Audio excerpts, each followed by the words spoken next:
భారతదేశపు మహాగ్రంథాలు కావ్యాల సంపూర్ణ సంకలనం. సబ్స్క్రైబ్ చేయండి తిలక్. తమకు రాజ్య వైభోగాలు సుఖాలు దూరం చేయలేం మేము. నాకు రాజ వైభోగాలు సుఖాలు అవసరం లేదు భరత. నాకు రాజ వైభోగాలు సుఖాలు అవసరం లేదు. రాజభవనంలోని పట్టు పరుపులు తేళ్లుగా మారి నన్ను బాధిస్తున్నాయి బాబు. రాజభోగాలు నాకు విష రూపంలో కనిపిస్తున్నాయి. నాకు రాత్రి సమయంలో నిద్ర పట్టడం లేదు పుత్ర. నా హృదయంలో ఒక రోదన, ఏదో ఒక చీత్కారం చెలరేగుతుందయ్యా. నా జీవితం ఒక ఎడారిగా శూన్యంగా మారిపోయింది భరత. కన్నీళ్లు కారుతుంటే నా కళ్ళ నుంచి అగ్ని జ్వాలలే రేగుతున్నాయి అనిపిస్తుంది భరత. నా మీద దయ చూపించు భరత, నాపై దయ చూపించు. ఈ పాపాత్మురాలని ఈ కుటీరంలోనే ఒక దాసీగా ఒక మూల పడి ఉండని భరత. ఈ రీతిగానైనా ఈ పాపాత్మురాలకి మనశ్శాంతి లభించొచ్చు. నేను రాజభవనంలో ఉండాలనే శిక్ష విధించకు. నేను రాజభవనంలో ఉండాలనే కఠిన శిక్ష విధించకు భరత, విధించకు. మీరు ఘోరమైన శిక్షగా భావిస్తున్నా అదే మీ పాలిట మేలు కావచ్చు. ఆ బాధ నుంచి పారిపోవద్దు. మీ కర్మఫల స్వరూపంగా పొందిన ఆ బాధల నుంచి పారిపోయి ఏదో కుటీరంలో తలదాచుకుంటే మనశ్శాంతి లభించదు. అది తపస్సు అనిపించుకోదు. మీ నిజమైన తపస్సు ఏమిటో తెలుసుకోండి. పశ్చాత్తాపం అనే అగ్నిలో నిరంతరం కాలుతూ ఉంటే, పట్టు పరుపుల తేళ్లు మిమ్మల్ని బాధిస్తూ ఉంటే, తద్వారా లభించిన ధనం, సంపదలు, సామ్రాజ్యం వల్ల మీకు మనశ్శాంతి లభించదని తెలియటం జరిగితే ఆవేదనతో మీ పాపాలకు ప్రాయశ్చిత్తం పొందగలరు. బహుశా తద్వారానే మీ పాపాల నుంచి విముక్తి పొందగలరు. వెళ్ళండి, వెళ్ళండి మహారాణి కైకేయి. మీ తపోభూమి రాజభవనంలో ఉంది.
భలే మహారాణి కైకేయి తమ పేరును చరిత్రలో అమరం చేసుకున్నారు.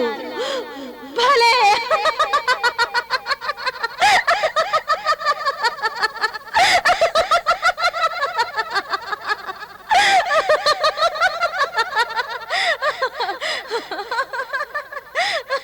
మహారాణి కైకేయి చరిత్రలో తమ నామాన్ని అమరం చేసుకున్నారు.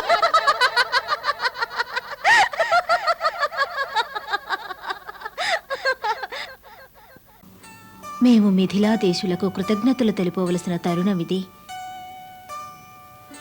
వారు సకాలంలో వచ్చి అయోధ్య రాజవంశ అరిష్టాన్ని అరికట్టారు. లేదంటే భావవేశంలో ఉన్న భరతుడు ఏం చేస్తాడోనని భయపడుతూ ఉండేదాన్ని. మేము మీకు కృతజ్ఞతలు తెలపాలి. ఇది అయోధ్యకు విపత్కర సమయం. ఈ సమయంలో మా నలుగురు పుత్రులు చూపించిన ఆదర్శం గొప్పది. అది ప్రపంచానికే తలమానికమవుతుంది. నేను తన దుఃఖాన్ని, తన బాధని అర్థం చేసుకోగలను. ప్రత్యేకంగా తన దుఃఖాన్ని తెలియనీక మరుగుపరిచింది. మా సేవకే తన సర్వస్వం అంకితం చేసిన సాధ్వి మాకు ఈమె పుత్రవధువుగా కాక కుమార్తెలా వ్యవహరించింది. రాజమాత, ఈమె ఎలా అనుకున్నా మీ కుమార్తె. నా బిడ్డ కాదు. మాతో సంబంధం వివాహం జరిగినాడే ముగిసిపోయింది. మీ వంటి ఆదర్శవంతులు దొరకడం నిజంగా నా బిడ్డ మహద్భాగ్యం. నీ జన్మ ధన్యమైంది రాజమాత. ఇలాంటి పుత్రరత్నాలు అనేక జన్మల పుణ్యఫలం వల్లే ప్రాప్తిస్తారు. ఒకరికంటే ఒకరు మహోన్నతులు. వీరి కారణంగా మేము చాలా గర్వంగా తలెత్తుకు తిరుగుతున్నాం. మహారాజులు మాతో అన్నారు, వెళ్లే ముందు రాజమాత కౌసల్యకు చరణవందనం చేయమన్నారు. ఇట్టి పునీత మాతృపుణ్యఫలం కారణంగానే సంతానానికి దివ్య సంస్కారాలు వస్తాయన్నారు. లేదు మహారాణి, లేదు. మమ్ము సిగ్గుపడేలా చెయ్యకండి. మొదట్నుంచి మేము మీ విషయంలో నేరస్తులమే. మేము వీరికి ఎలాంటి సుఖాలు అందించలేకపోయాం. ఇప్పుడు సీతనే చూడండి. మహారాణిని చేస్తామని వాగ్దానం చేసి మహారాజు మిథిల నుంచి తీసుకొచ్చారు. ప్రస్తుతం అడవులలో కష్టాలు అనుభవించమని సాగనంపాం. మహారాణి కావడం చాలా సాధారణ విషయం. మా సీతకు ఆనాడు దొరికిన పదవి ఉన్నతమైనది. లోకమంతా ఆమెకు ప్రణామం చేసే స్థానం. ఇదంతా మీ ఆశీస్సుల ఫలితమే రాజమాత. ఇందులో నా ఘనతేం లేదు. తల్లి నేర్పిన విద్యా బుద్ధులే కుమార్తె మంచి చెడులకు కారణమవుతాయి. అది మీరిచ్చిన శిక్షణా ఫలితమే. అందుకే ఈనాడు సీత స్త్రీజాతి గౌరవాన్ని ఇనుమడింపచేసింది. ప్రపంచ చరిత్రలో మహాపతివ్రతల ప్రసక్తి వచ్చినట్టయితే సీతనామమే చిరస్థాయిగా నిలిచిపోతుంది.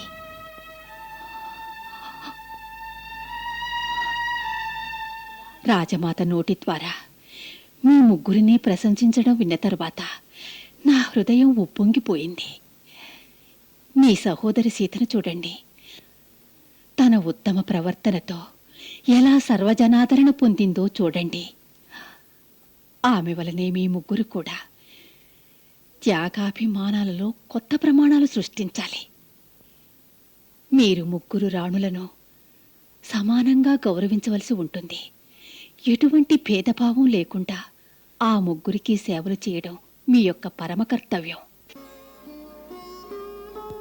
రాజమాత కైకేయి విషయంలో ప్రత్యేక శ్రద్ధ వహించాలి. ఆమె ఇప్పుడు ఘోర పశ్చాత్తాప అగ్నికీలలో ఉంది. ఆమెకిప్పుడు విశేష ఆదరణ ఎంతైనా అవసరం. ఆమెను చూసి మీరు నేర్చుకోవలసింది ఒక్కటి. మంథర వంటి కొంపలు కూల్చే తీయని మాటల వలలో పడి మీరు కూడా వంశ ప్రతిష్టలను తునాతునకలు చేయకూడదు. ఇక్కడ మీ కర్తవ్యం ఒకటుంది.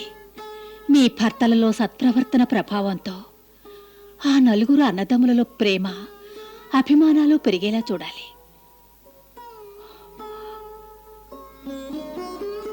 అందరూ ఇప్పుడు దుఃఖంలో ఉన్నారు.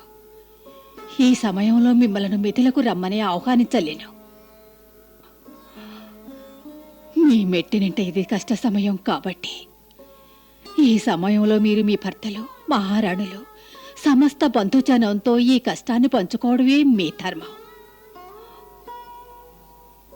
14 సంవత్సరముల తరువాత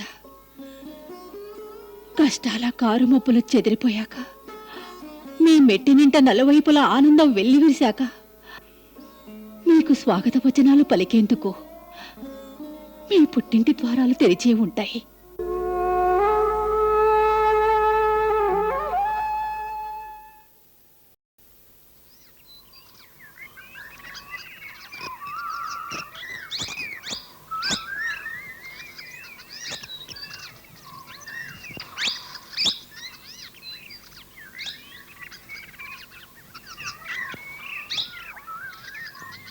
మహాశయ, నేను దశరథ మహారాజుల వారి పుత్రుణ్ణి, రాముణ్ణి. సీతాలక్ష్మణ సమేతంగా మహర్షుల వారి దర్శనార్థమై వచ్చాము. అలాగే.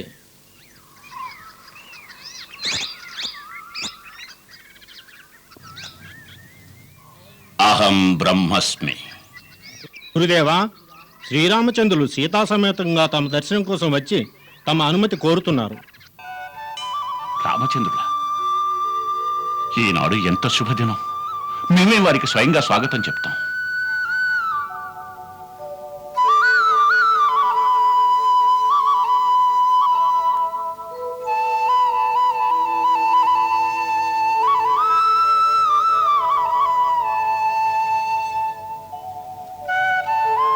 రామచంద్ర, అత్రి ఆశ్రమం తమకు స్వాగతం చెబుతున్నది.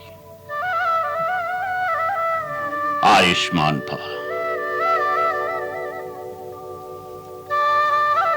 సౌభాగ్యవతీ భవ.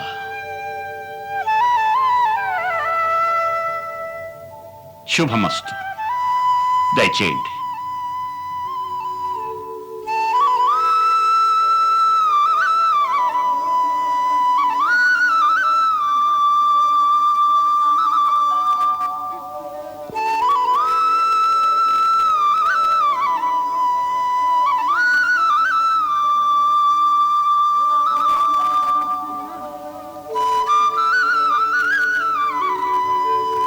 రామచంద్ర, ఈమె దేవి అనసూయ.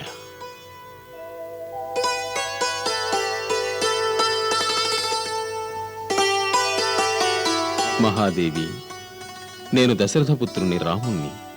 నా అనుజుడు లక్ష్మణుడు, నా భార్య జనకపుత్రి సీతా సమేతంగా మీ పవిత్ర పాదపద్మాలకు ప్రణమిల్లుతున్నాం. ఆయుష్మాన్ భవ.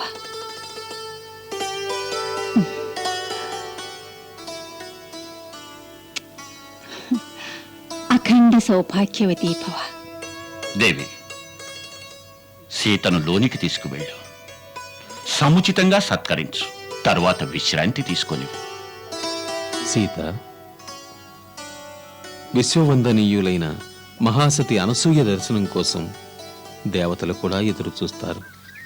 అంతటి పరమతపస్విని ఈమె ఒకానొక క్లిష్ట సమయంలో 10 సంవత్సరాలు వర్షాలు లేక ఇక్కడ ధరణి దగ్ధమైపోతూ ఉండగా ఈమె తన ప్రచండ తపస్సుతో గంగామాతను ప్రసన్నం చేసుకుని గంగానదీ ప్రవాహాన్ని చిత్రకూటం వరకు తీసుకొచ్చారు. అదే పవిత్ర మందాకిని పేరుతో ప్రసిద్ధి చెందింది.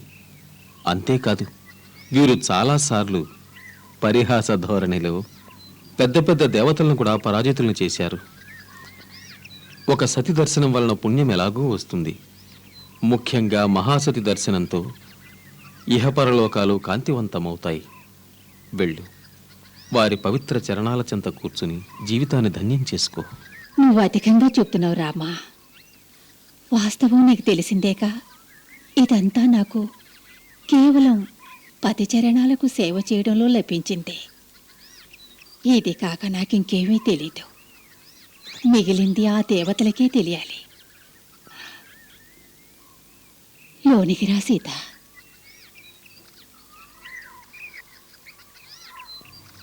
దయచేయండి.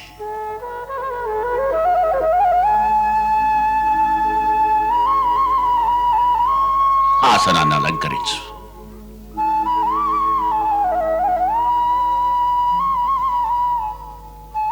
రామా, మేము చాలా దినాలుగా నీకోసం నిరీక్షిస్తున్నాం.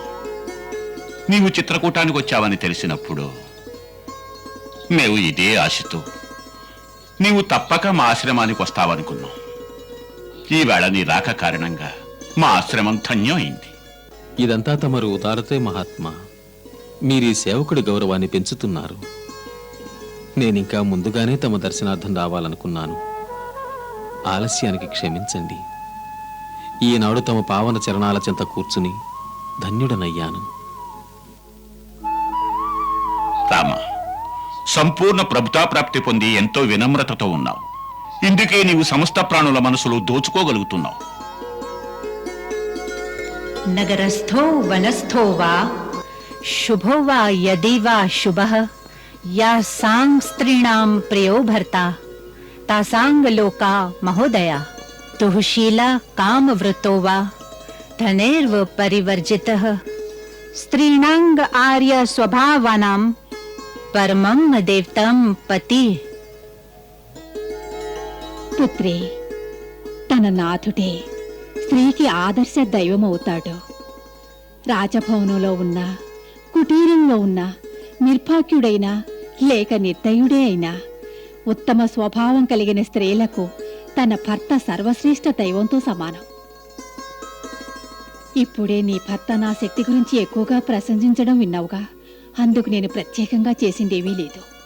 కేవలం మనస్సు, వాక్కు మరియు కర్మలతో నా భర్తకి ఏకనిష్టతో సేవ చేశాను. స్త్రీ కనీసం ఇది చేస్తే చాలు. గొప్ప గొప్ప దేవతలు కూడా అట్టి స్త్రీకి ప్రణమిల్లుతారు. దేవతలు అనేక రీతుల్లో స్త్రీని పరీక్షిస్తుంటారు. అనేక రకాలుగా ఆశలు కలిగిస్తుంటారు. వాస్తవానికి ఏ స్త్రీ తన ధర్మంలో నిశ్చలంగా ఉంటుందో దేవతలే కాదు, సర్వసృష్టి విధానాలే దాసోహమంటూ ఆమె ఆధీనం అవుతాయి. నేను నా జీవితంలో అనుభవరీత్యా గ్రహించినది, భర్తని మించిన శ్రేయోభిలాషి, మిత్రుడు, బంధువు మరెవరూ ఉండబోరని. అతడే స్త్రీకి రెండు లోకాలలోనూ అన్ని సుఖాలు అందజేయు సమర్థుడని. సీత, నీ గురించి నేను అంతా తెలుసుకొని ఎంతో సంతోషించాను. నువ్వు బంధు బాంధవులనందరినీ వదిలి రాజాంతఃపుర సుఖాలను త్యజించి వనవాసానికేగే నీ భర్తని అనుసరించడం సర్వోచితం. సుఖాలలో అంతా వెంట ఉంటారు. ముఖ్యంగా ఆపత్ సమయంలో సహకరించేదే అర్థాంగి. సీత, మిత్రులకు స్త్రీలకు నిజమైన పరీక్ష ఆపత్కాలంలోనే జరుగుతుంది. ధైర్యం స్నేహం మగవల తీరు ఆపదలందే తెలిసేను.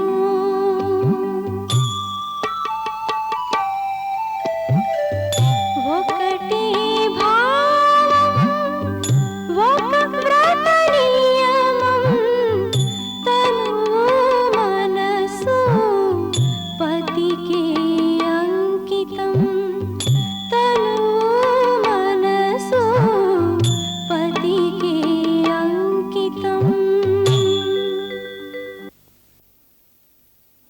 మాత, మా మాత నన్ను సాగనంపే సమయంలో ఇదే నీతి తెలియచేశారు. పూజ్యులైన మా అత్తగారు కూడా వనగమన సమయంలో ఉపదేశం ఇచ్చారు. మీరాదేశించిన ధర్మాన్ని తప్పక పాటించే శక్తి నాకు లభించాలని దీవించండి. సీత, నేను నా దివ్య దృష్టితో చూడగలుగుతున్నాను. భవిష్యత్తులో ఎందరో స్త్రీలు నీ నామస్మరణ అదృష్టంగా ఆనందిస్తారు. ఆ విధంగా వారు పతివ్రత ధర్మపాలన పుణ్యఫలం పొందుతారు. ఇది తెలిసిన తర్వాత నాకు అపార సంతోషం కలుగుతున్నది. ఇప్పుడు నా ఆనందాన్ని ఎలా వ్యక్తం చేయగలను? మీ పవిత్ర వచనాలతో నారీ ఆదర్శ నీతిని తెలియచేసి మీరు నన్ను ధన్యురాలిని చేశారు. పూజ్యమాతాశ్రీ, మీ ఆశీర్వాద బలమే నాకు అమూల్య నిధి. సీత, ఈ సమావేశ జ్ఞాపకార్థం బహుమతి ఏదైనా నీకివ్వాలనుకుంటున్నాను. నా దగ్గర దివ్యాభరణాలు, అంగరాగం, అనువేపకం మరియు పవిత్ర పరిధానం ఉన్నాయి. ఇవన్నీ నాకు దేవతల నుంచి బహుమతులుగా లభించినవి. వీటిని నీకిస్తాను.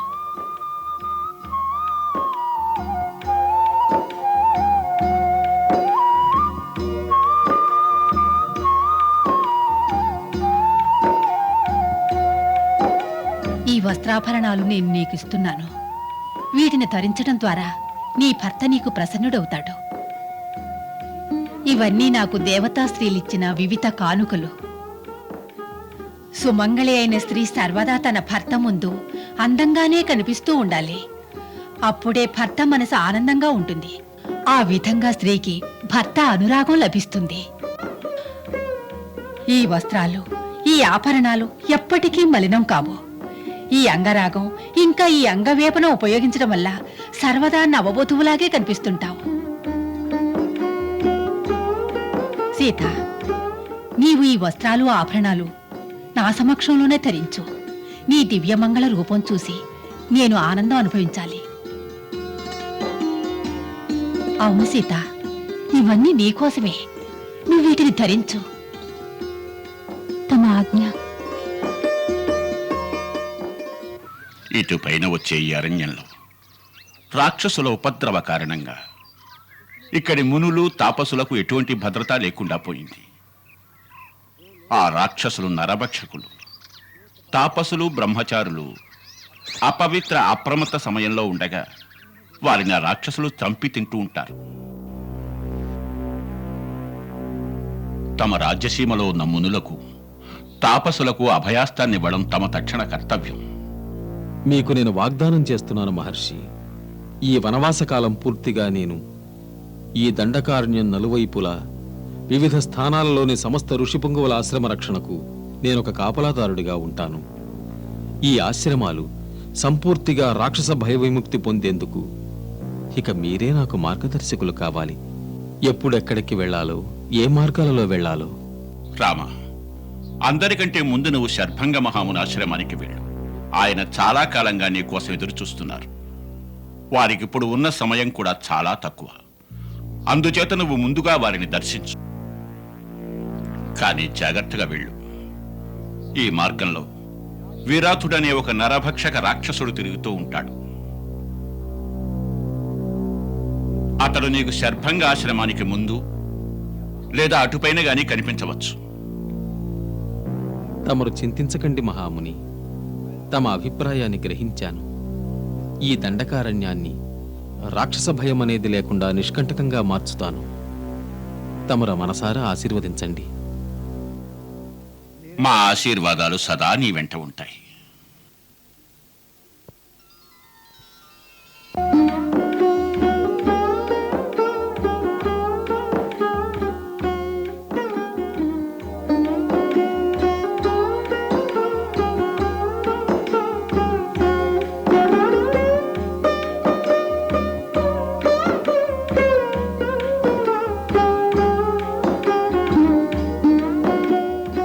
ఆభరణాలన్నీ వారు నాకు అలంకరించారు. తప్పక తీసుకోవాలన్నారు. మాత సన్నిధికి వచ్చిన కుమార్తెను రిక్తహస్తాలతో సాగనంపడం అపశకునం వంటిది. ఈ వస్త్రాలను, ఆభరణాలను మించి మీ నుంచి నాకు లభించిన నారీ ధర్మోపదేశం నిజంగా సాటిలేని అమూల్య బహుమతి. సుఖ సంతోషాలతో వర్ధిల్లు. సీత, నువ్వు భాగ్యశాలివి.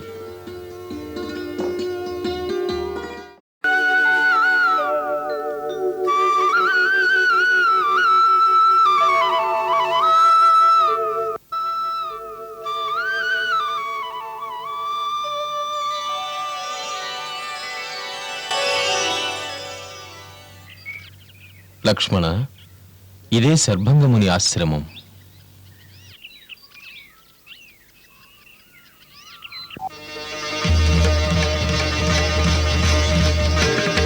వింతగా ఉంది. అదేమిటి అగ్రజ?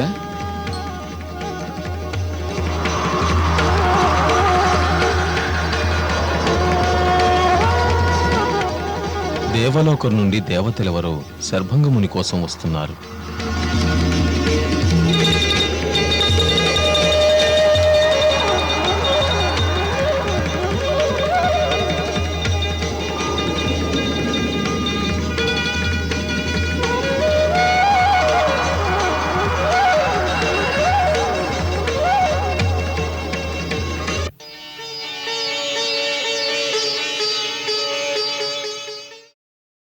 శర్భంగ మహర్షులకు ప్రణామం.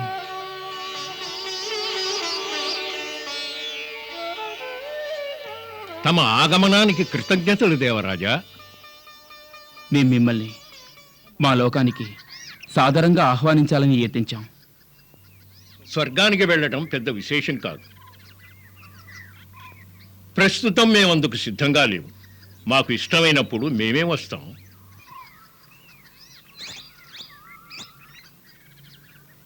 అదేమిటి మునివర్య, ఇటువంటి స్వాగతం అరుదుగా లభిస్తుంది. నిజమే, కానీ దీని వలన ప్రకృతి నియమాల ఉల్లంఘన జరుగుతుంది. దేవేంద్ర, మానవ శరీరంతో మరో లోకానికి వెళ్ళడం ప్రకృతి విరుద్ధం. మహాత్ములు తమ తపస్సు ద్వారా ప్రకృతి మీద విజయం సాధించినా ఆ ప్రతిభతో తన తపోబలాన్ని దుర్వినియోగం చేయకూడదు. ఎందుకంటే దీనివల్ల గర్వం ఎక్కువవుతుంది. ఆ కారణంగా అతను పతనమవుతాడు. అందుకే మేం మా కోరిక ప్రకారం దేహాన్ని త్యజిస్తాం. అందులకు సమయం ఆసన్నమైంది మునివర్య. అది మాకు తెలుసు. అయినప్పటికీ ఈ సమయాన మా ఆశ్రమానికి విశేష అతిథి విచ్చేయడం జరిగింది. ఆయనకి స్వాగతం చెప్పి సత్కరించకపోవడం సముచితంగా ఉండదు. మీ ఇష్ట ప్రకారమే చేయండి.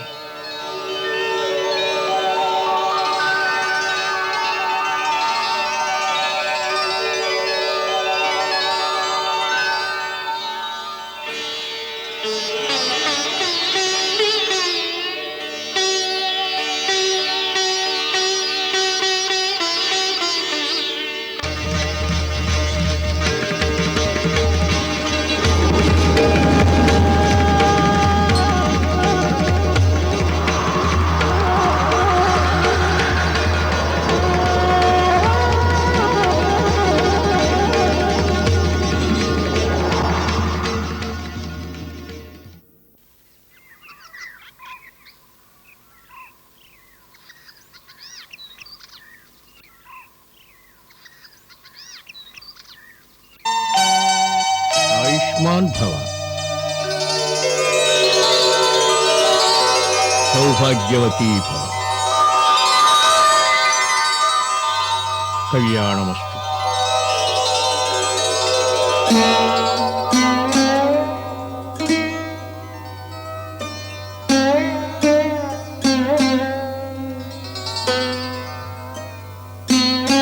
వచ్చావా రామ?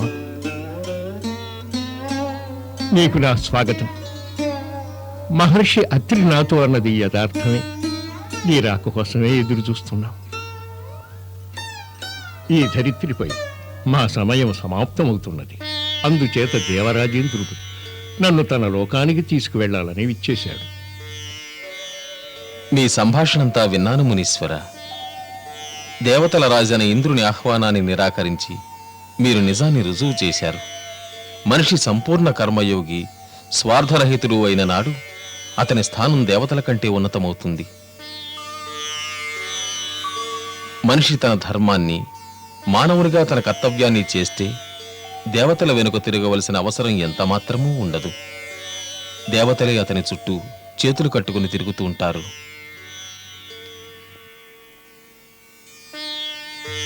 స్వార్థం లేకుండా ఎవరుంటారో రఘురామ? మాకు స్వార్థం ఉంది. మేం దివ్య దృష్టితో చూస్తున్నాం. మహర్షి అత్రిని కలిసిన తర్వాత నా దగ్గరకు వస్తున్నాం.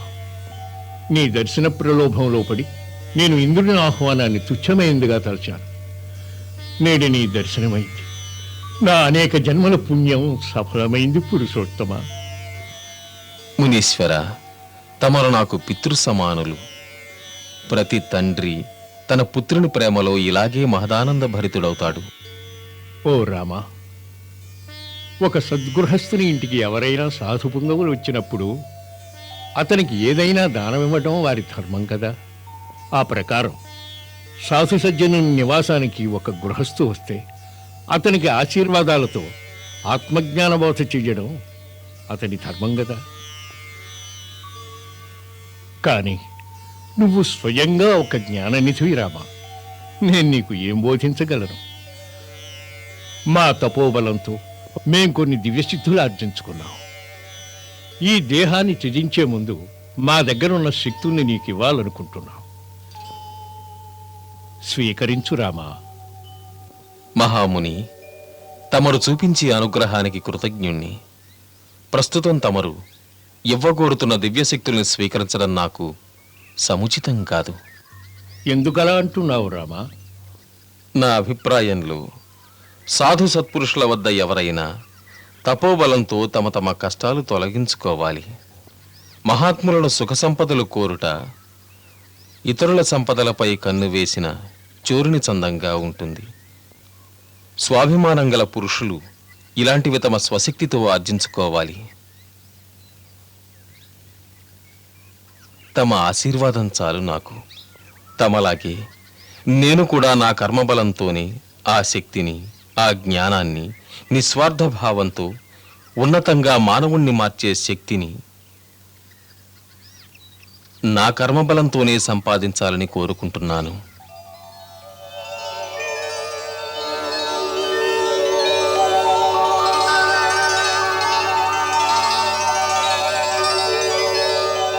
అమోఘం. నువ్వు మర్యాదనే పదానికి అనుకూలంగా పలికావు రామా. నువ్వు ఈ మానవ సంబంధ జీవితంలో నీ కర్మలు పరాక్రమంతో మానవ చరిత్రలో మర్యాదనే ఆదర్శం ఒకటి స్థాపించగలవు. ఇదే మా ఆశీర్వాదం. రామ, మా అంతిమ ప్రణామం స్వీకరించు. మాకు అనంత పదంపైకి వెళ్లేందుకు అనుమతించు.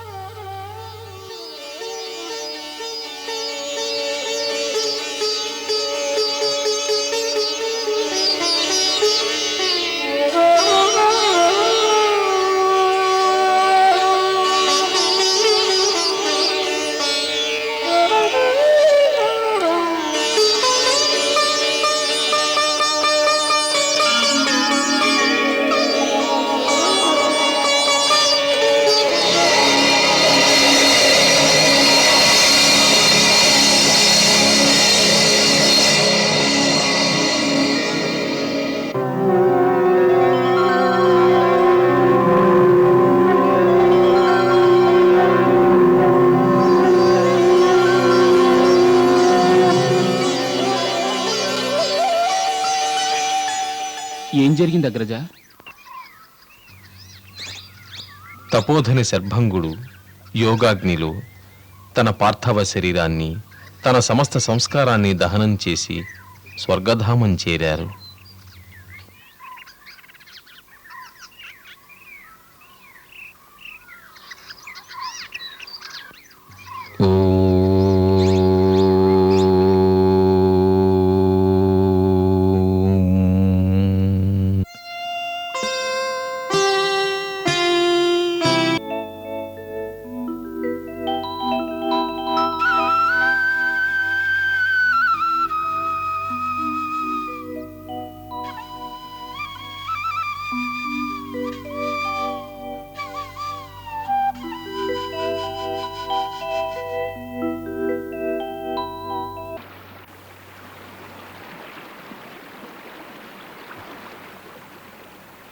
తీసుకో సీత.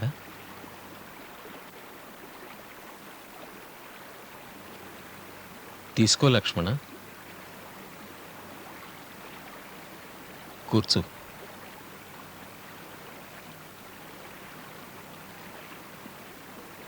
తిను సీత.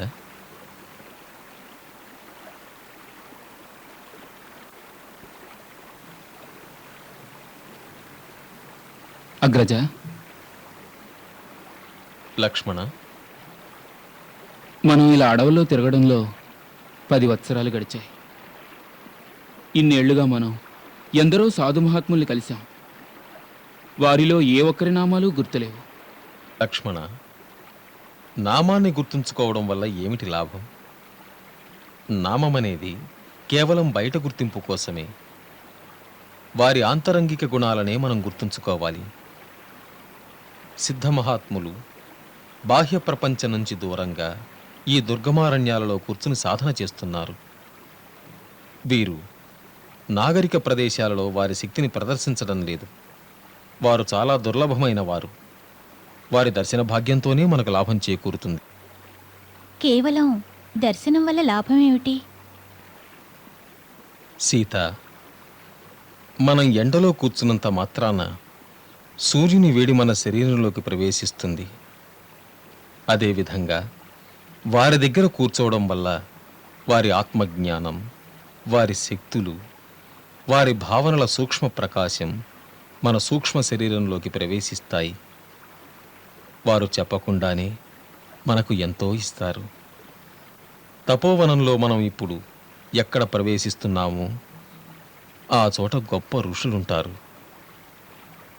మనం వారి సత్సంగంతో పూర్తి లాభాలు పొందాలంటే మన మనస్సు, మస్తిష్కం యొక్క ద్వారాలు తెరచి వారి చరణ సన్నిధిలో కూర్చోవాలి.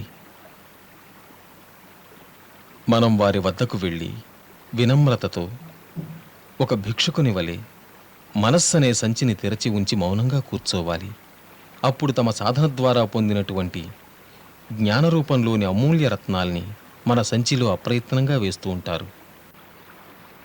లక్ష్మణ, జీవితంలో ఇటువంటి సమయాలు అదృష్టం ఉంటేనే దొరుకుతాయి.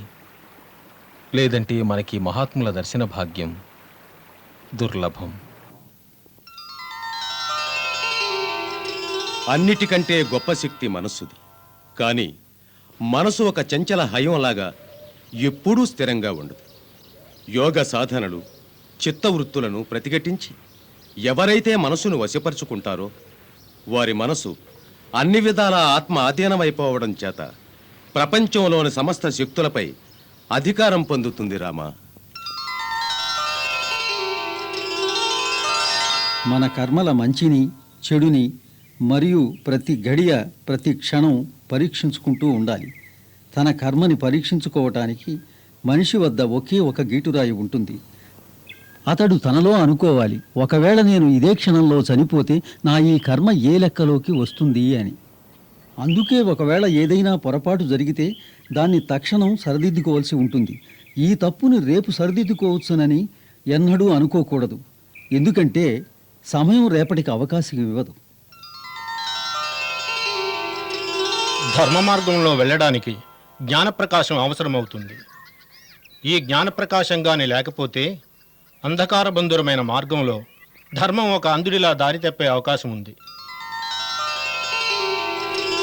ఎక్కడ బ్రతుకుంటుందో అక్కడే చావుంటుంది. ఎక్కడ శుభం ఉంటుందో అక్కడే అశుభం కూడా వెంటనే ఉంటుంది. కేవలం సుఖం పొందాలని వెడితే దాని నీడలో నిలబడిన దుఃఖాన్ని చూడగలం. అందుకే ఎవరైతే సుఖదుఖాలు రెండింటి నుంచి విరక్తి పొంది ఆత్మలో లీనమవుతారో వాళ్లే శాశ్వత ఆనందాన్ని పొందుతారు. దానినే ముక్తి అంటారు. వర్షపు చినుకులు అన్ని చెట్లు చేమలపై ఒకే విధంగా పడతాయి. మరి కొన్నిటిపై ఎర్రటి పువ్వులు పూస్తాయి, కొన్ని ఆకులు పసుపు రంగులో ఉంటాయి. అదేవిధంగా ఒకే విద్యా ప్రభావం వేరువేరు ప్రాణుల మీద వారి సంస్కారాలు భావాలు ఆధారపడి వేరువేరు విధాలుగా ఉంటాయి. రాతి మీద రాసిన అక్షరాలు ఎన్నటికీ చెరిగిపోవు. మరి నీటి మీద రాతలు క్షణం కూడా నిలువవు. మనసులోని క్రోధాన్ని శత్రుత్వాన్ని నీటి రాతలుగా భావించి ఎంతసేపు ఉంటాయో అంతసేపే ఉండనివ్వాలి. శ్రీరామచంద్ర, ధనమే కాకుండా నువ్వెంతో ఇవ్వవచ్చు. ఒక మధుర వాక్కు, ఒక ప్రేమ నిండిన దరహాసం, వీటి విలువ ధనం కంటే చాలా ఎక్కువ. ప్రతి ఒక్క మనిషి భగవంతుని అవతారమే. తనే మాయాజాలంలో ఇరుక్కొని తన్ను తాను గుర్తించలేకపోతున్నాడు. ఈ మాయాజాలం నుంచి ప్రాణులు ఎలా విముక్తులు కాగలరు మునీంద్ర? తన్ను తాను గుర్తుపట్టి తను భగవత్ స్వరూపాన్ని గ్రహించి ఎవరికి వారే ఈ మాయాజాలంలో చిక్కుకుంటారు. మళ్ళీ వారే ముక్తి సాధనం ఏమిటని అడుగుతూ ఉంటారు. అదే ఈ మాయాపతి మాయ.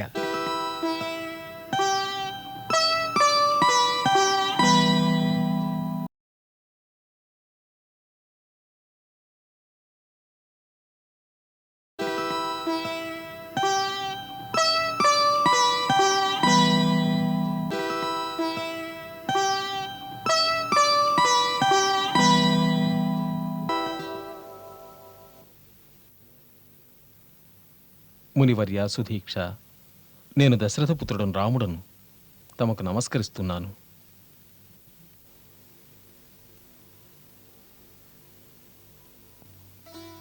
దేవ, తమ భక్తుని చెంతకు తమరే స్వయంగా వేంచేశారా? ఎప్పటినుంచో శ్రీచరణాలను ఈ హృదయంపై నుంచి ఎదురుతెన్నులు చూస్తున్నా. ఇప్పుడు వీటికి తమరు ప్రణామం చేసే అవకాశాన్ని కలిగించారు.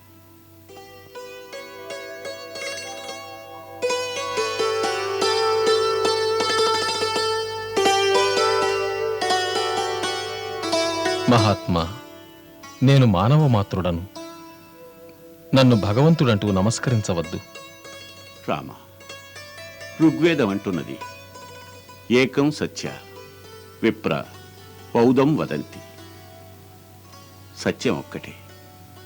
మహాత్ములు, జ్ఞానులు దాన్ని విభిన్న రూపాలలో పిలుస్తూ ఉంటారు. అంటే శివస్వరూపం సత్యం, అదే విభిన్న రూపాలలో ప్రదర్శితం అవుతోంది. ఈ భిన్నత్వంలో ఐక్యత కారణంగా నాకు మీ రూపం కూడా అలాగే గోచరిస్తుంది. ఆ భగవంతుడు విష్ణు శివునిలాగే. ఇందులో ఆశ్చర్యమే ఉంది.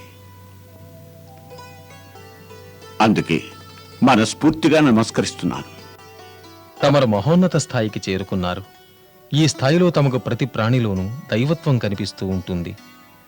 అందుకే తమరు మహనీయులయ్యారు. ప్రస్తుతం నేను తమ నుంచి నా కర్తవ్యంలో సలహాలు, తమ ఆశీర్వాదాలు పొందాలన్న కోరికతో తమ చరణ సన్నిధికి చేరాను.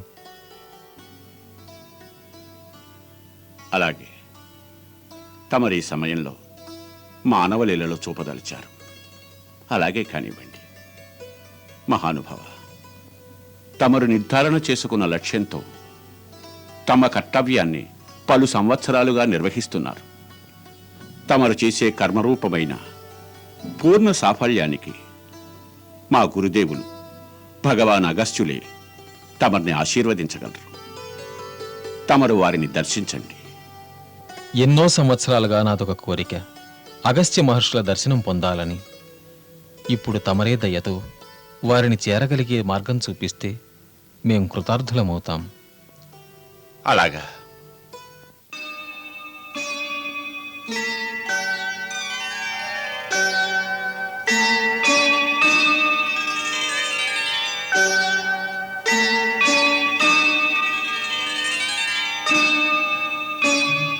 తప్పకుండా. గురుదేవులు ఆజ్ఞ ఇచ్చారు తమను వెంటనే తీసుకురావాలని. అలాగే మీ కృప వలన నాకు గురుచరణ దర్శనం మళ్ళీ లభిస్తుంది. పదండి, వెళదాం.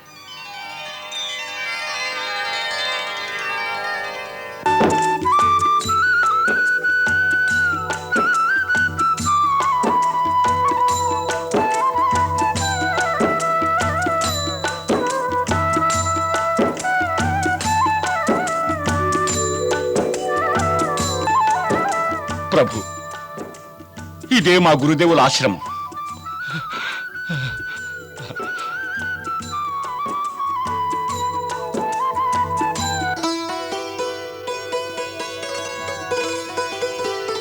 అగ్రజ, అగ్రజ, అటు చూడండి. ఆ వెలుగేమిటి? నిజమే, ఆ వెలుగెలా వచ్చింది? సీత, మహర్షి అగస్త్యుల వారి ఆధ్యాత్మిక తేజోపుంజమది. ప్రతి ప్రాణి యొక్క ఆధ్యాత్మిక ఔన్నత్యం, శక్తి అనుసారమే అతని శరీరానికి చుట్టూ ఒక తేజోపుంజం వెలుగు పరిధిలో ఉంటుంది. ఎవరి శక్తి ఎక్కువైతే అంత పెద్దదిగా ఉంటుంది ఈ వెలుగు పరిధి.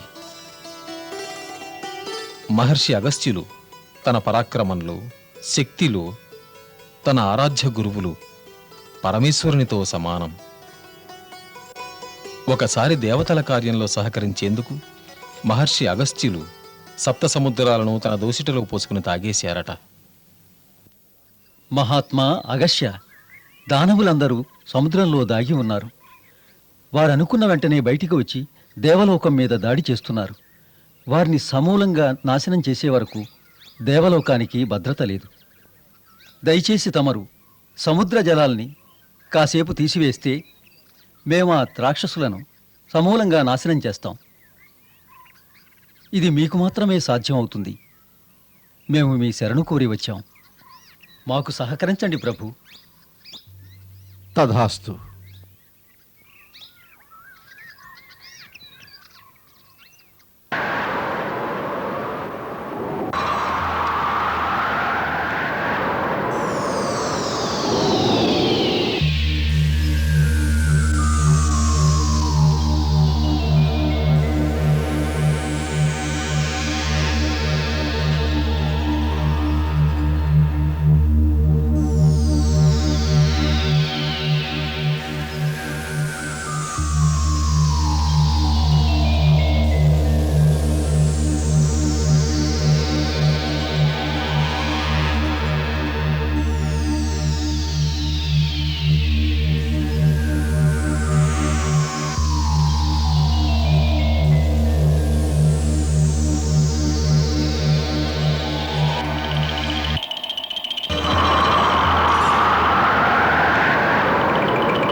ఒకసారి పర్వతశ్రేష్ఠుడైన వింధ్యాచలుడు అహంభావంతో సూర్యగమనాన్ని నిరోధించాలనుకున్నాడు.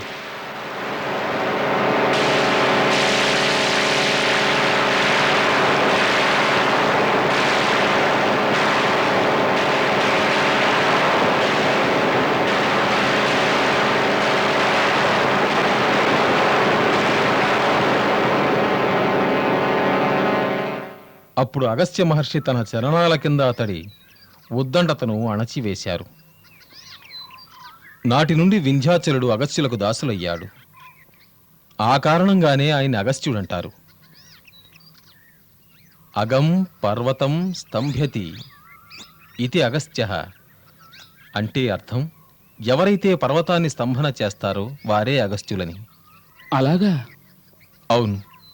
ఒకసారి సదాశివుని వివాహం చూడాలన్న కోరికతో సర్వశక్తులు, సమస్త జీవరాశులు ఉత్తర దిశకు వెళ్ళాయి. ఆ సమయంలో భూమి సమతుల్యత లేక కృంగిందట. అప్పుడు ఆ పరమేశ్వరుని ఆదేశంతో అగస్త్య మహర్షి వింధ్య పర్వతం దాటి దక్షిణ దేశానికొచ్చారు. కేవలం ఆయన ఒక్కరి శక్తి ప్రభావంతో భూమి సమతుల్యతను ఆపాదించుకుందట. అందుకే అంటూ ఉంటారు, ఉత్తర భాగంలోని సమస్త ఆధ్యాత్మిక బలాన్ని మరియు జ్ఞానాన్ని త్రాసులో ఒకవైపు నుంచి మరోవైపు త్రాసు పళ్ళెంలో అగస్త్య మహర్షి ఒక్కరు కూర్చుంటే చాలు, దక్షిణం వైపు బరువు ఎక్కువ అవుతుంది అని. స్వయంగా ఆ శివభగవానుడే అగస్త్య మహామునికి పరమసుందరమైన తమిళ భాషను బోధించారు.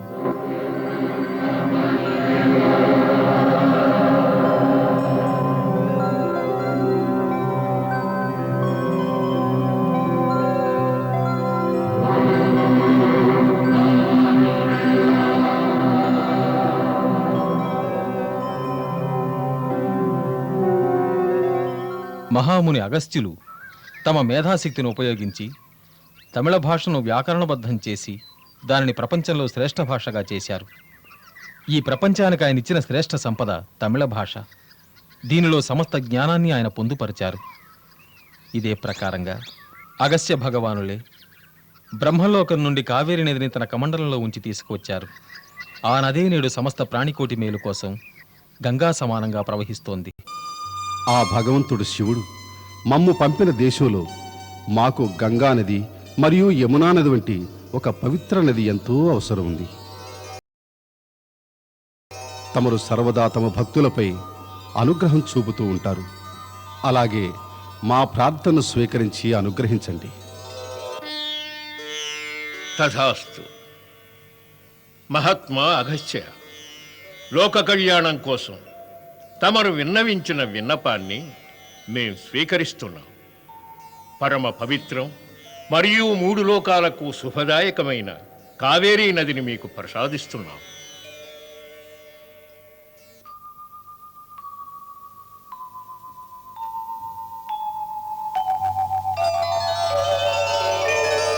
ప్రణామం పితామహ. ఏమిటి ఆజ్ఞ? కావేరి పుత్రి, మేం మిమ్మల్ని అగస్త్య మహర్షులకు ప్రసాదిస్తున్నాం.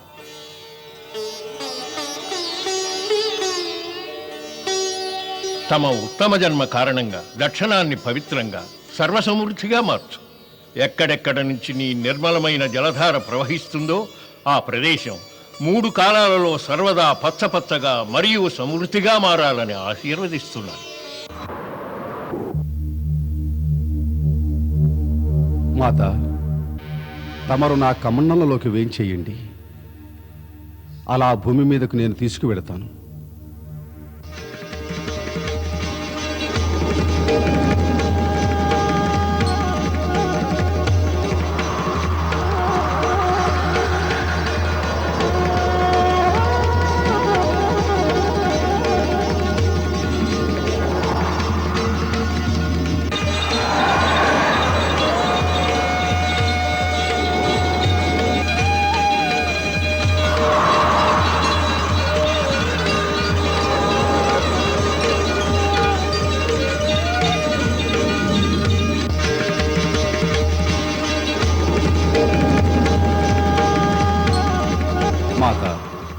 ఇక్కడి సమస్త ప్రాణులు, జలచరాలు, నభచరాలు, భూచరాలు, సమస్త జీవులు సదా మిమ్మల్ని స్తుతిస్తూ ఉండగలవు. అలాగే ఎలాంటి భేదభావం లేకుండా వారందరికీ మీ ఆశీస్సు లభిస్తూ ఉంటాయి.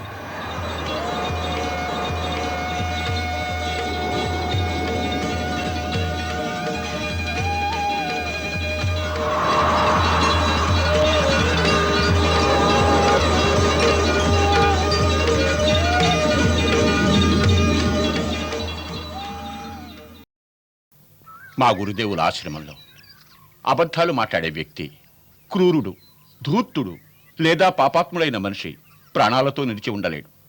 వారి వద్ద ధర్మాన్ని ఆరాధించడం కోసం ఎందరో దేవతలు, యక్షులు, నాగులు, పక్షులు ఉంటూ ఉంటాయి. ఇలా ఆ మహర్షి నుంచి ఆధ్యాత్మిక మార్గదర్శనం పొందుతూ ఉంటారు. అగ్రజ, ఇలాంటి మహనీయుల దర్శనం ఎన్నో జన్మల పుణ్యఫలంగానే లభిస్తుంది. తప్పకుండా సత్యం వచించావు లక్ష్మణ. సుదీక్ష మహాముని, గురుదేవుల శ్రీచరణాల చింత మా విన్నపాన్ని ఉంచండి. వారిని దర్శించుకునేందుకు అనుజ్ఞ కోరుతున్నామని చెప్పండి. అలాగే.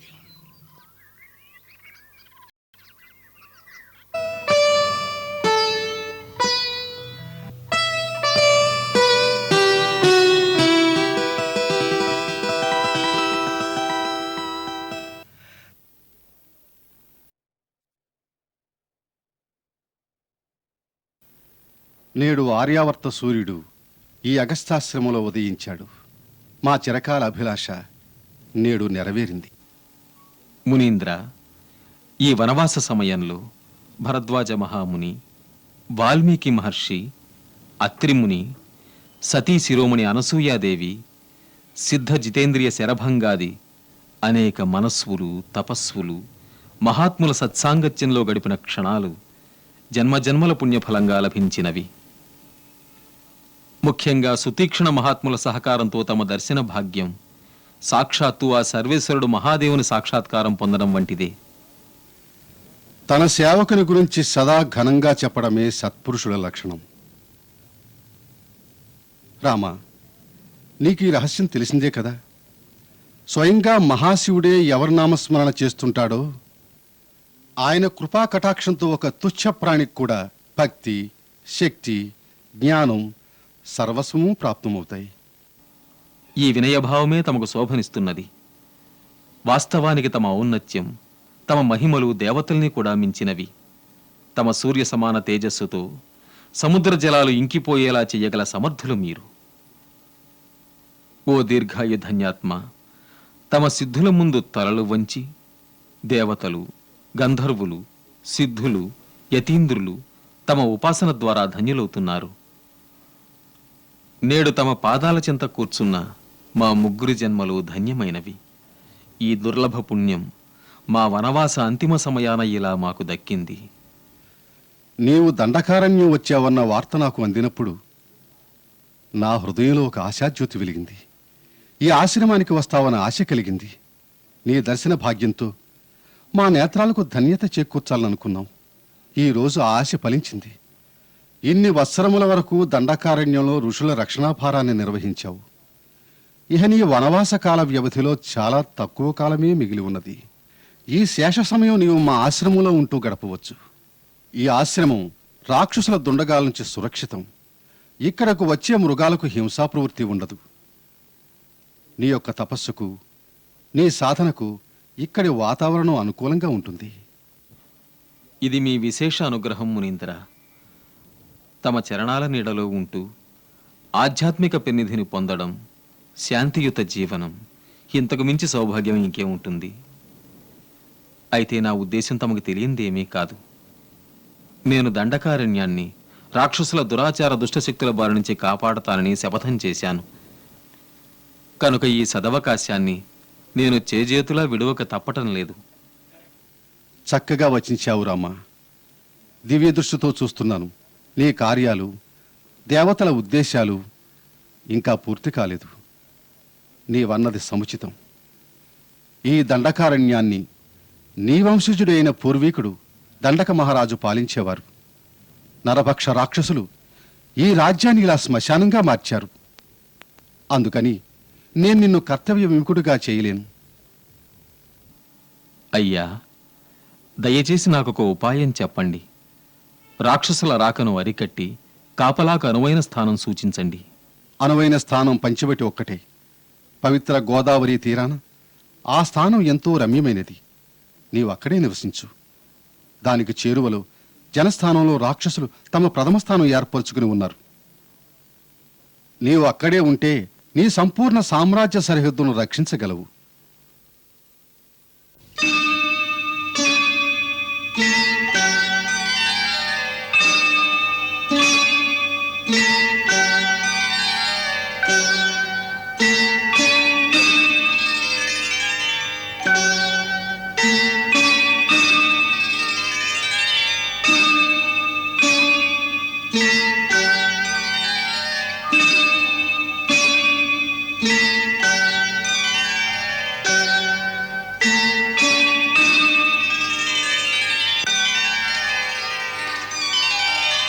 రామా, నేను దివ్యదృష్టితో చూస్తున్నాను. రాబోయే కాల వ్యవధిలో నీవు నీ కర్తవ్య నిర్వహణ కోసం ఎంతో శ్రమించవలసి ఉంటుంది. నీ దారిలో ఎన్నో కష్టాలు ఎదురవుతాయి.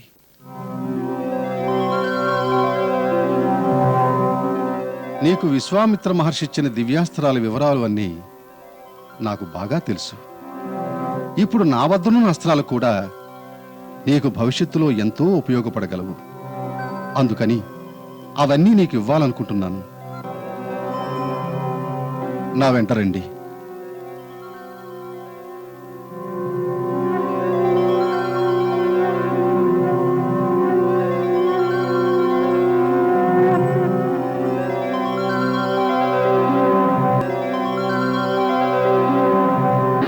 ఇది మహాధనుస్సు. ఎలాంటి శత్రుశస్త్రం కూడా దీన్ని ఖండించలేదు. దీన్ని విశ్వకర్మ సాక్షాత్తు విష్ణుమూర్తి కోసం తయారు చేశారు. రానున్న కాలంలో క్షణక్షణం ప్రమాదాలు సృష్టించే రాక్షసులతో నువ్వు ఢీకొనవలసిన అవసరం ఉంటుంది. అందుచేత నువ్వు ఈ ధనస్సును స్వీకరించు.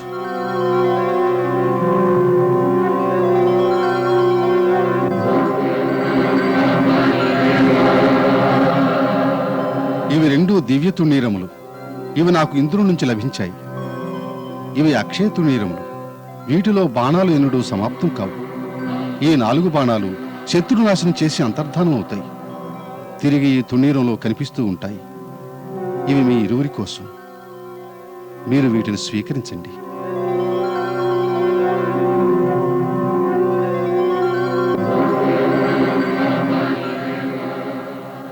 ఇదొక దివ్య ఖడ్గం. ముల్లోకాలను జయించగల శక్తి దీనిలో ఇమిడి ఉంది. లక్ష్మణ, నీవు దీన్ని స్వీకరించు. రాక్షస సంహారానికి మీకెంతో సహకరిస్తాయి.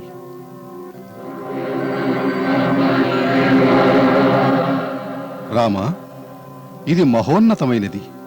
శివుడు మేరు పర్వతంలో చేసిన అతి మహోన్నత ధనస్సుకి ఈ బాణాన్ని సంధించి త్రిపురాసుర సంహారం చేశాడు. ఈ అద్భుత బాణాన్ని నేను నా కానుగ్గా ఇస్తున్నాను. దీన్ని స్వీకరించు.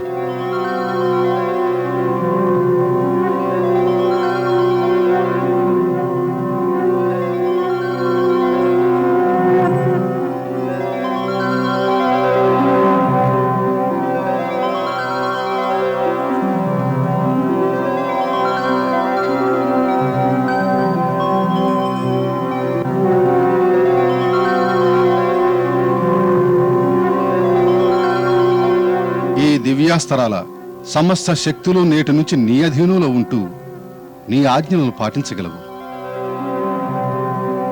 ప్రభు, తమ విశేష కృప వలన మేము ధన్యులమయ్యాము. రామ, నువ్వు సర్వదా విజయం పొందుతావు.